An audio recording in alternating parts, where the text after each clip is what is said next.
আমরা এই কার্যক্রমটা চাচ্ছি যে সরকার তার সংস্কৃতি মন্ত্রণালয় তার শিল্পকলা এর মাধ্যমে সরকার উদ্যোগী হয়ে এইটা হাসন উৎসব বাস্তবায়ন করবেন, সরকার বাস্তবায়ন করবেন। হাসন রাজা লোকসাহিত্য পরিষদ আমরা সরকারের কাছে আবেদন জানাবো এটাকে বাস্তবায়ন করার জন্য সরকারের বিভিন্ন মহলে আমরা পার্সু করব। এই জন্য একটা শক্তিশালী উদযাপন কমিটি গঠনের আজকে সিদ্ধান্ত হয়েছে। আমরা প্রাথমিকভাবে নাম ঘোষণা করতেছি না, আমরা উদযাপন কমিটিতে কাদেরকে নিতে পারি এই বিষয়ে আলোচনা হয়েছে। আমরা আগামী সপ্তাহে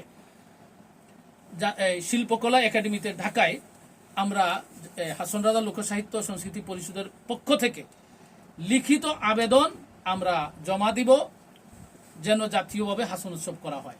এটা আমরা এখানে কেন্দ্রীয় কমিটির সদস্য যারা আছি আমরা সবাই ঢাকা যাব, ঢাকা যেয়ে শিল্পকলা একাডেমি মহাপরিচালক বরাবরে আমরা দরখাস্ত জমা দিব জাতীয় পর্যায়ে হাসন উৎসব পালনের জন্য। এবং ওই দরখাস্ত যখন এটা মঞ্জুর হয়ে যাবে তারপরে আমরা জাতীয় পর্যায়ে উৎসব পালনের জন্য সফলভাবে উৎসব পালনের জন্য আমরা যে শক্তিশালী যে কমিটি আছে সেই কমিটিটা আমরা ডিক্লেয়ার করব। আগে আমরা আবেদন জমা দিব, তারপর আবেদন গৃহীত হলে আমরা উৎসব উদযাপন কমিটি আমরা ঘোষণা করব।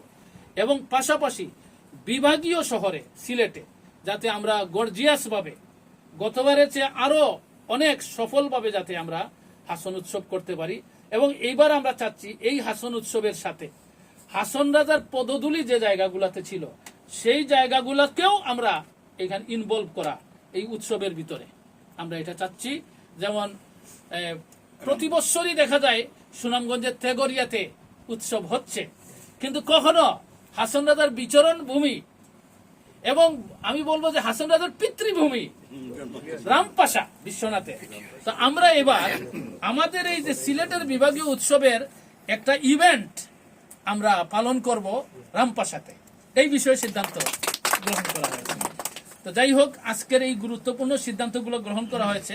তো আমরা আমাদের সিলেটবাসীর কাছে আমাদের আবেদন, আপনারা সবাই হাসন রাজা আমাদের সম্পদ, আমাদের শুধু না বাংলা সংস্কৃতির সম্পদ, মরমী সাহিত্যের সম্পদ, মরমী সংস্কৃতির সম্পদ।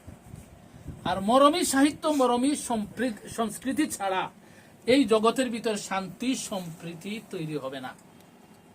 সুতরাং আবার মরমী সাহিত্যের মরমী সংস্কৃতির পুনর্জাগরণ হবে, হাসন রাজার মরমী আদর্শের পুনর্জাগরণ হবে।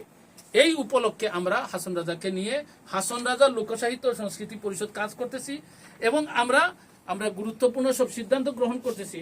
আমরা আশা করি সিলেটবাসীকে, এবং শুধু সিলেটবাসী না, বাংলা ভাষাভাষী যারা বাংলাদেশে বসবাস করেন অথবা যারা মরমী আদর্শের যারা অনুসারী, মরমী আদর্শকে যারা ভালোবাসেন, দেশ বিদেশে ছড়িয়ে আছেন, ইউরোপ, আমেরিকা, আফ্রিকা, সব জায়গায়, সবার কাছে আবেদন, হাসন রাজা লোকসাহিত্য সংস্কৃতি পরিষদ যে উদ্যোগ গ্রহণ করেছে জাতীয়ভাবে হাসন উৎসব পালন করার জন্য আপনারা আমাদেরকে সহযোগিতার হাত বাড়িয়ে দেবেন।